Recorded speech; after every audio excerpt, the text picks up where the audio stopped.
10 years ago, a negligible amount of the items going out of the Lloyd's of Lakeland antique shop were vinyl records. Now they make up 1/5 of the sales. This is a master recording, Dark Side of the Moon, one of the best. A couple things about Stephen DeBetz. He loves collecting things, and he loves vinyl records. You can sit there and you can read on the back different things about Fred Rogers and the storylines.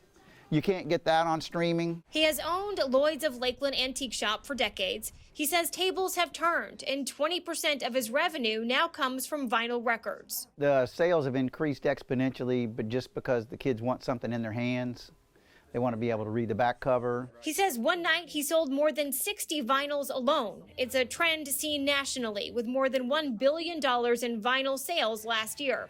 According to the Recording Industry Association of America, for the first time in 3 decades, vinyl sales surpassed CD sales in the U.S. And they like the nostalgia and the clicks and pops. Across the street,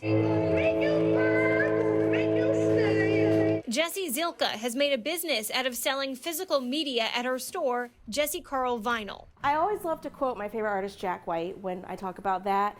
He says that there's a romance to having physical media because you get to look at it, you get to touch it, you can read the liner notes, you can read who produced it, you can read who played bass guitar on a certain song. Jeanette Mendez, a millennial, says she streams music and has about 100 vinyl records. There's something to be said about having like physical copies and being able to enjoy that and have like listening parties and still kind of treasuring like the old school way of listening to music. The owner here says if you're wanting to get into vinyl records, it's worth investing in a high quality record player to get the best sound. Reporting in Lakeland, I'm Stacy DeSilva, 8 on your side.